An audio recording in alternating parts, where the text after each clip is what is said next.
Of course, we all know that Penn State is going to beat Kent State, but putting up 70 points like Tennessee did, not going to happen.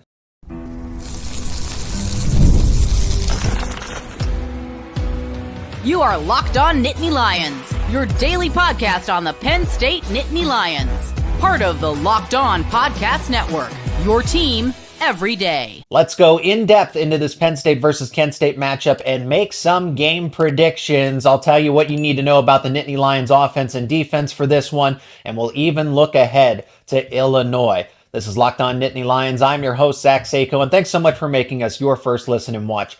Every single day we are free and available wherever you get your podcasts, including YouTube. And today's show is brought to you by Game Time. Download the Game Time app, create an account, and use promo code LOCKEDONCollege for $20 off your first purchase. Terms apply.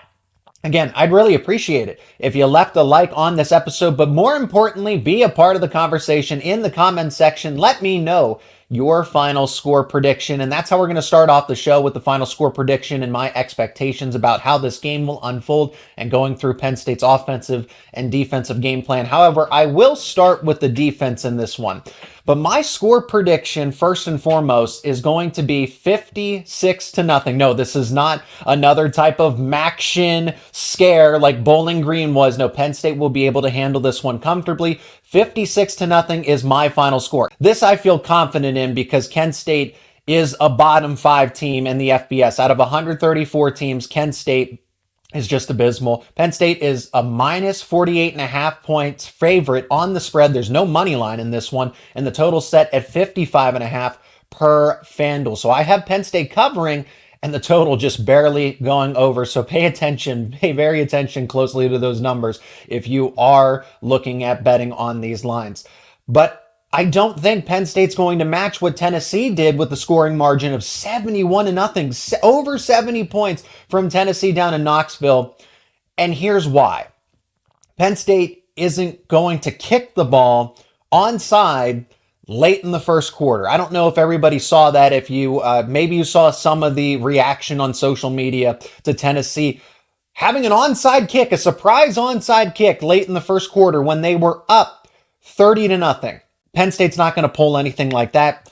I think this is a game where they have a lot more to accomplish than trying to run up the score. You can still accomplish that. You can still cover the spread, as James Franklin is apparently known to do, be someone that is trying to go after the cover to spread in Penn State's favor. But Penn State is not going to pull off a surprise onside kick, and I think Kent State will be a little more expecting of that as well, so they don't get blindsided by that again. Here's the second part of this.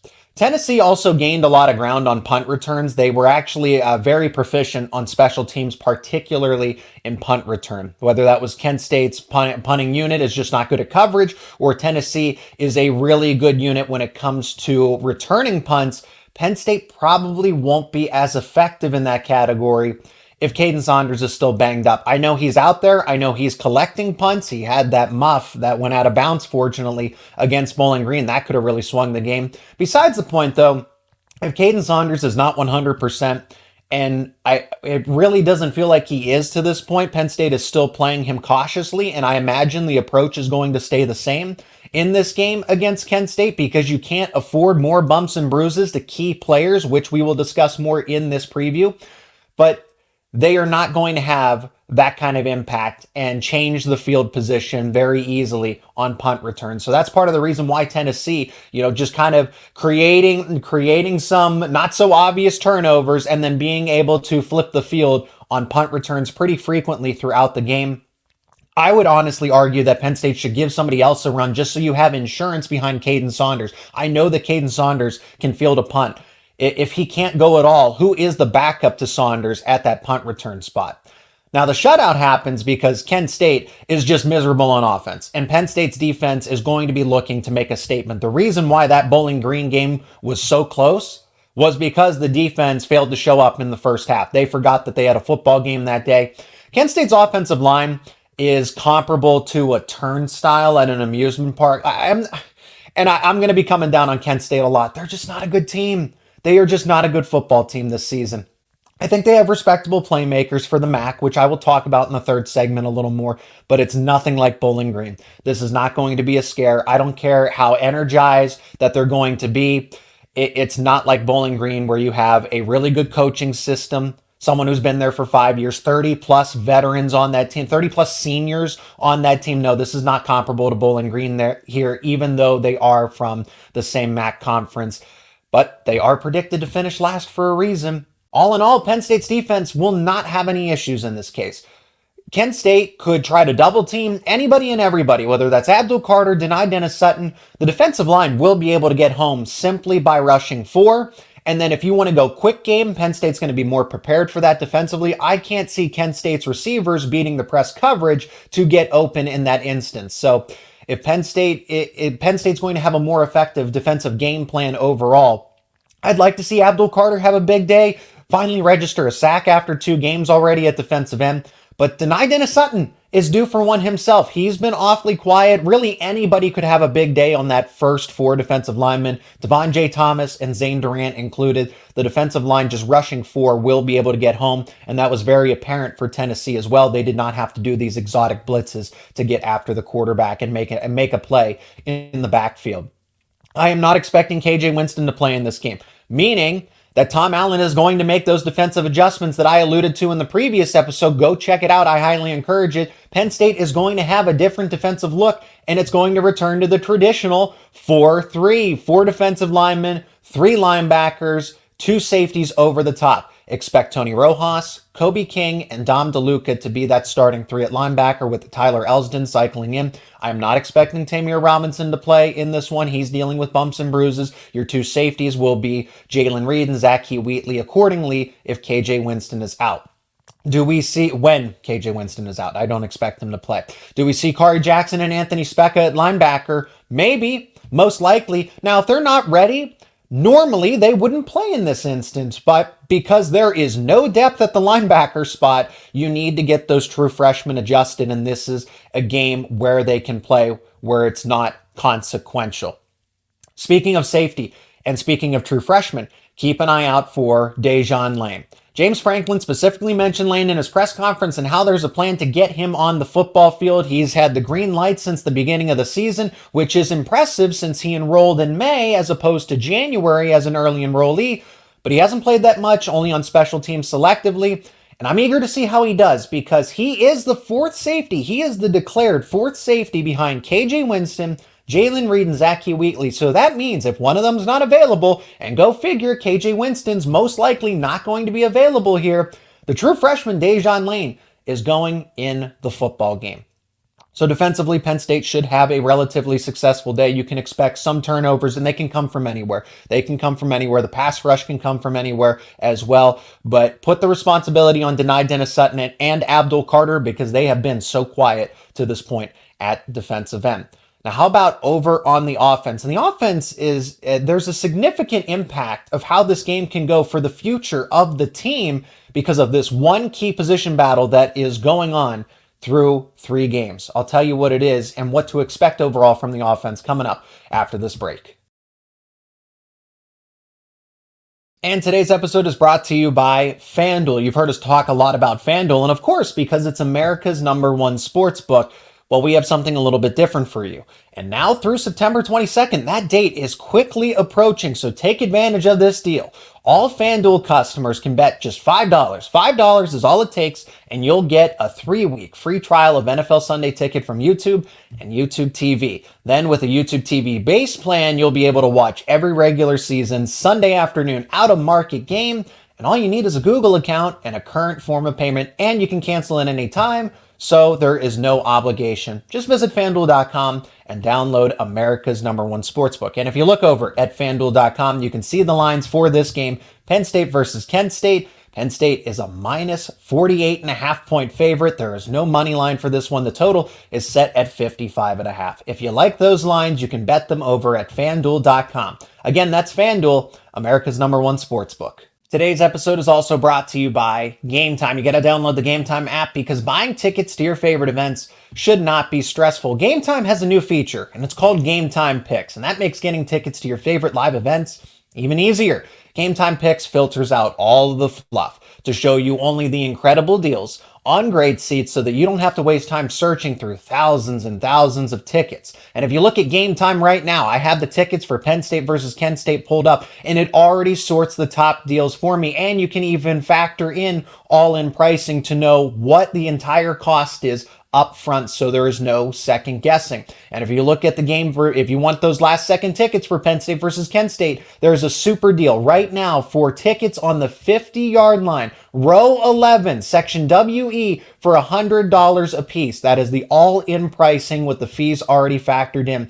You take the guesswork out of buying tickets by using Game Time. Download the Game Time app, create an account, and use promo code LOCKEDONCollege for $20 off your first purchase. Terms apply. Again, create that account. Use promo code LOCKEDONCollege for $20 off your first purchase. Download Game Time today. Last minute tickets, lowest price, guaranteed. Now, what to watch for from Penn State's offense? Quarterback's important, running back, wide receivers still have a lot to prove. I am looking at left tackle. And I've talked about this talked about it a little bit in the post game after Bowling Green. Bye week, this week leading up to the game against Kent State. Left tackle is not a sure thing. Drew Shelton has not been good to this point. And now there is an ongoing position battle between Drew Shelton and Nolan Rucci. Nolan Rucci went in at left tackle and played admirably, but it wasn't completely different from what Drew Shelton did. Drew Shelton did not have a good game against Bowling Green. Rucci played better, but I didn't sit back and say oh, Nolan Rucci's the guy moving forward. No, now you have a battle here based on what happened in the Bowling Green game. And this has season-long implications. That's why this is so important. So I'm not looking to quarterback and running back just yet first on this list when it comes to offense. Left tackle, because you need to figure this out now.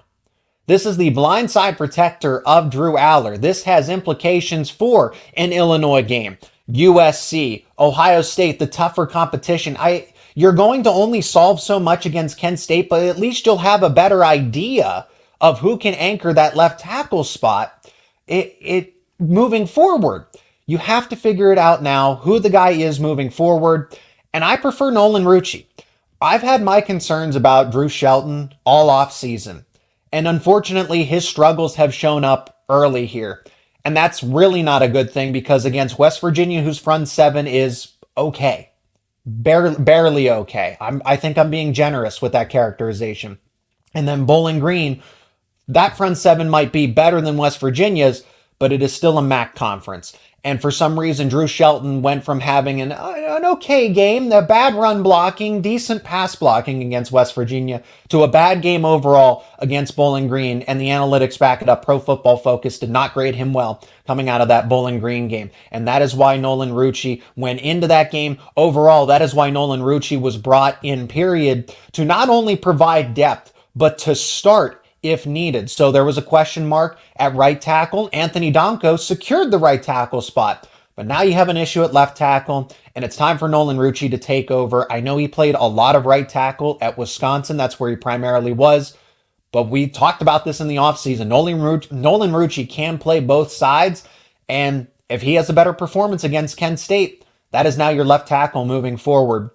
Now, this also maybe this lights a fire under Shelton. Maybe this gets him into gear so that he can be that starting left tackle, because they didn't just give him the job. They didn't just hand it to him. He had to work his way into it to take over for Olu Fashanu, who did such a great job. Heck, he backed up Olu Fashanu for those 2 seasons and played as a true freshman. So how is there such a breakdown here going into year 3 as a true junior?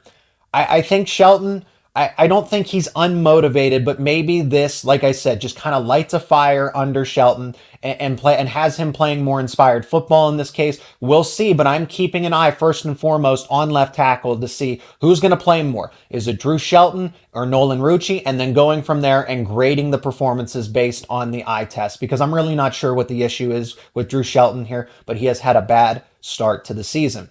Let's move to quarterback, because what is the plan for Penn State at quarterback going into a game like Kent State? Well, Drew Aller, anticipate that he's going to play the entirety of the first half. Then Bo Pribula plays the third quarter, part of the fourth quarter, and Ethan Grunkemeyer was questionable and ultimately was not available for the game against Bowling Green.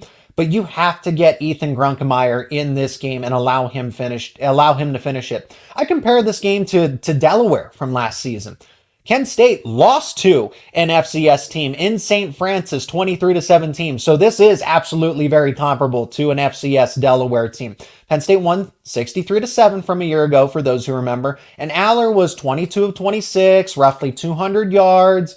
Aller isn't throwing a lot of passes this season to start with. He's not going to be throwing a lot of passes in this game. So I would not be surprised if his stat line looks something along the lines of 10 of 12, 150 yards, 2 touchdowns, and that's the day for Drew Aller. Bo Prabula will come in and run his style of offense, the Wildcat read option. He'll be the quarterback, and you'll see him. Bo Prabula will remind us that, hey, he has that other element that will play a key role in the bigger, more important games for Penn State. And then you got to get Ethan in there. You have to get Ethan in there and let him get some in-game experience. There is no intention to burn his red shirt. He will have a red shirt season. But I'm actually eager to see Ethan get into this game because of all the praise that he's received throughout spring football and then in the preseason, and he looks the part at practice. So James Franklin will say something complimentary of Ethan Grunkemeyer. And then he will actually prove it to us in those viewing sessions like, okay, I see what James Franklin is referring to when he talks about Ethan. Going to the running backs, you can expect 300 plus yards on the ground from this team. I think Tennessee put up over 400 rushing yards in that game, 700 total yards. I think 300 plus, maybe 350 is fair for this Penn State team.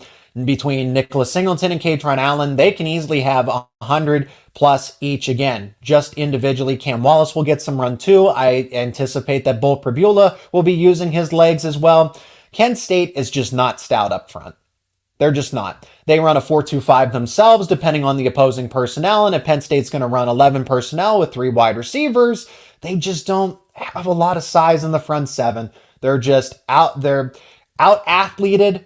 They're very undersized, and Penn State should be able to move them off of the line of scrimmage with whatever offensive line combination is out there. Tennessee had tons and tons of explosive running plays all day long in that game, from the start of the first quarter to the middle, halfway through the fourth quarter. It felt like it was too easy for Tennessee. And both of these teams are top 10, so the same expectation, the same standard should be applied to Penn State in this case. So I'm absolutely expecting the same thing from Penn State's ground game. And Tennessee wasn't just breaking off 7-8 yard runs. These were 25, 30, 40 yard runs, time in and time again throughout the game.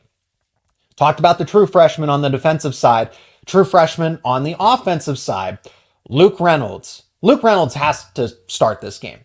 With what Khalil Dinkins is dealing with as far as bumps and bruises, he's back, but he's not fully up to game speed. And I think Penn State should allow Khalil Dinkins to rest a little more, give him some playing time, but Reynolds should absolutely play all 4 quarters against Kent State and almost be that co-starter alongside Tyler Warren in here, because we know what Khalil Dinkins can do. I don't need to see what Khalil Dinkins can do against Kent State. I need to see what Luke Reynolds can do against Kent State. Reynolds just got the green light from James Franklin, which means that his red shirt is burned. It's gone. He is going to burn it and play over 4 games in this case. So why not let him play the full 4 quarters against Kent State? And I see Reynolds scoring a touchdown in this one, whether it comes from Drew Aller or Bo Prabula or Ethan Grunkemeyer in the second half.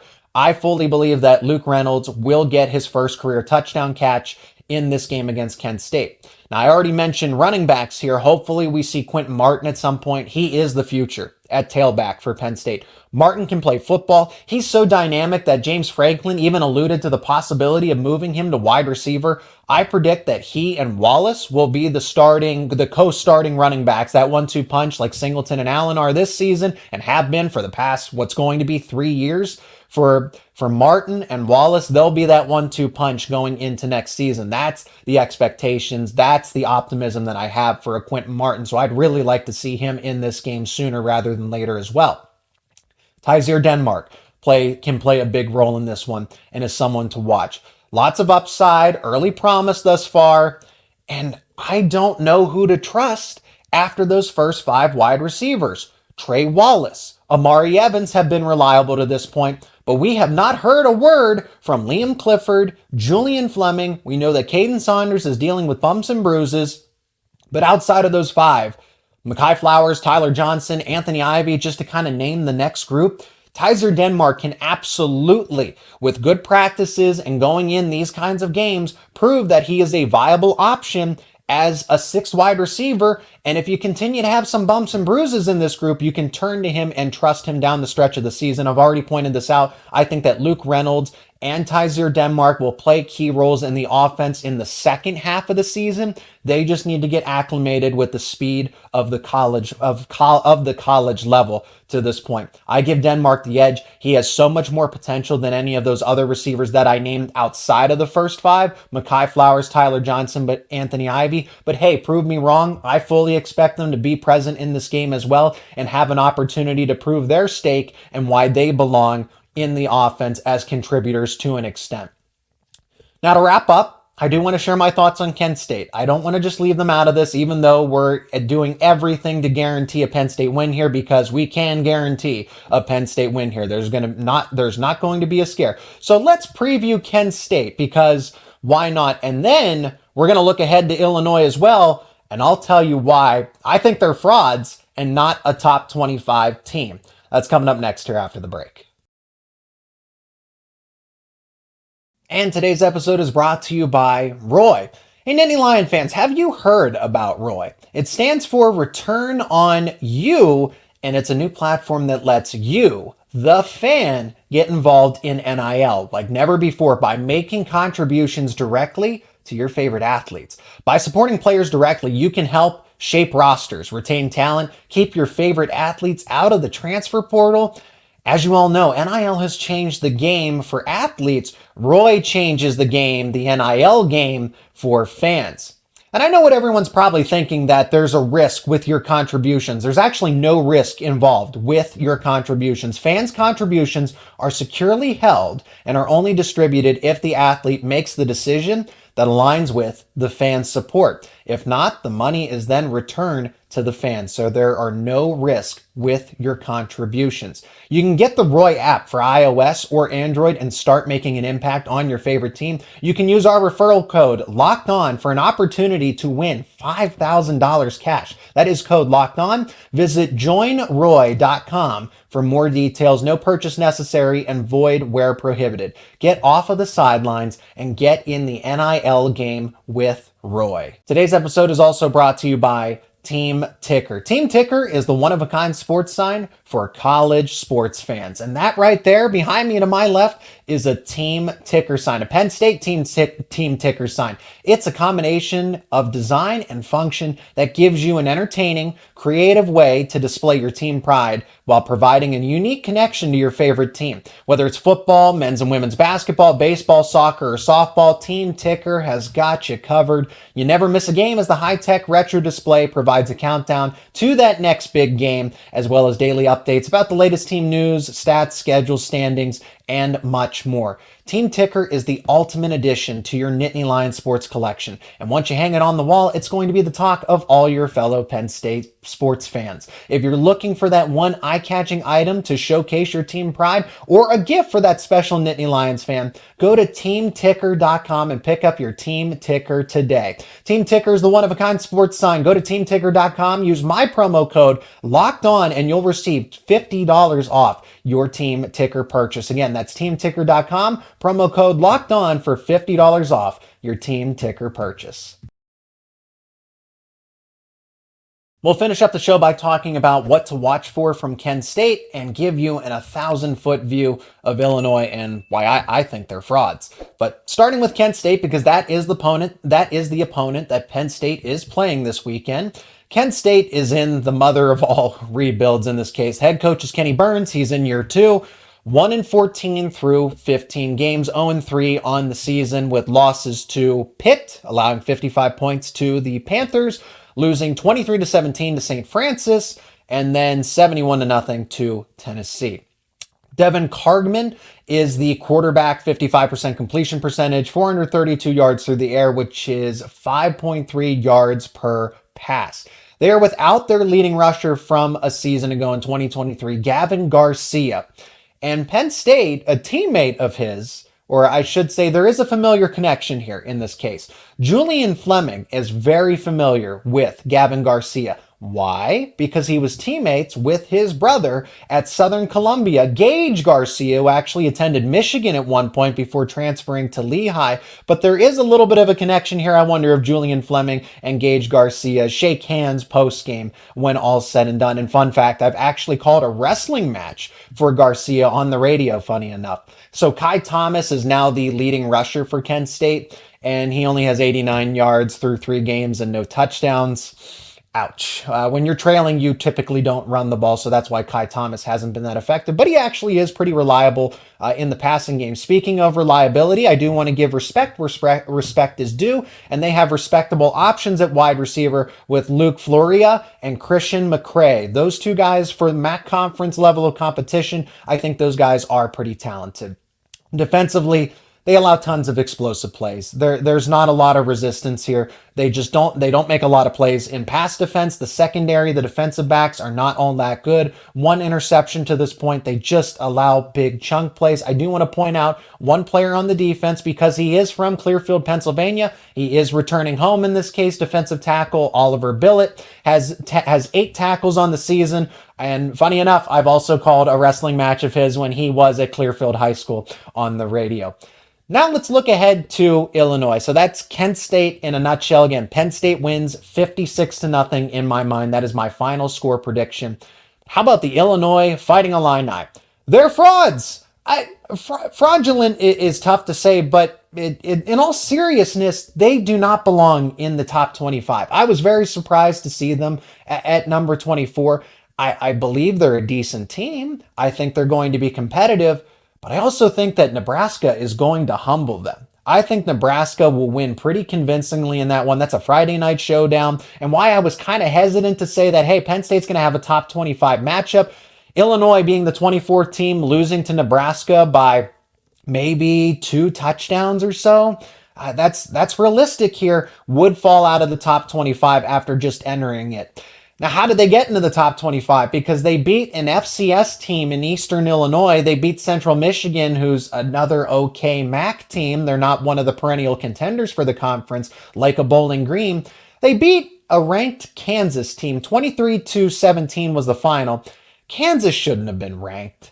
Kansas should not have been ranked. So that's what Illinois is working off of here with its pedigree, that they are now ranked because they beat a ranked. That's almost like saying, well, because you beat Florida State. That's why preseason rankings are so tough. And I'm starting to align with the people that say maybe we shouldn't have preseason rankings and maybe we should rank teams based on the first 2 or 3 weeks of the season.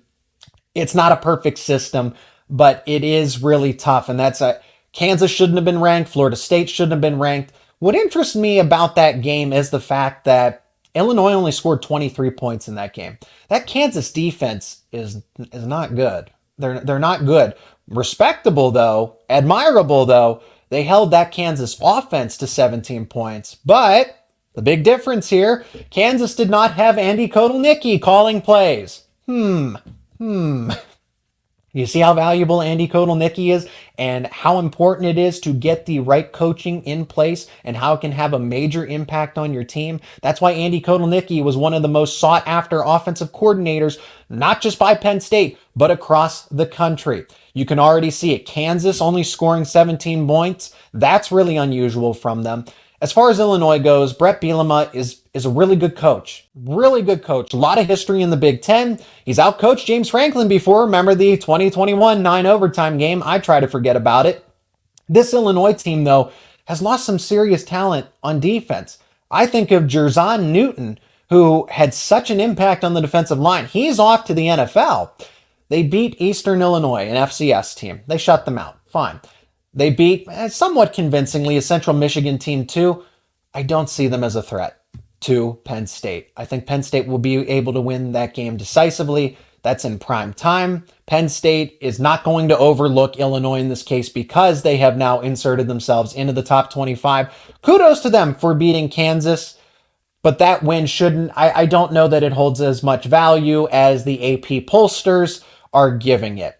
That's going to do it for this edition of Locked On Nittany Lions. I'd really appreciate it if you left a like on this episode. I appreciate you for checking out this episode. More importantly, be a part of the conversation. I want to know your final score prediction, your expectations, which key backups, freshman players do you anticipate or would you like to see in this game against Kent State? Let me know your thoughts down in the comments section. If you're not already, become an everydayer. Subscribe to Locked On Nittany Lions on YouTube and wherever you get your podcasts for the latest conversations around your favorite Penn State sports teams. And thanks again for making Locked On Nittany Lions your first listen and watch every single day. For your second listen and watch, check out Locked On College Football with host Spencer McLaughlin. From recapping the previous weekend of games, talking about all the news, and then previewing the upcoming slate of games, everything college football related is talked about on this show. NIL news, talking about the transfer portal impact, conference realignment, the new 12-team playoff. There is no stone unturned by Spencer McLaughlin on Locked On College Football. It's available on YouTube and wherever you get your podcasts, and it's part of the Locked On Podcast Network,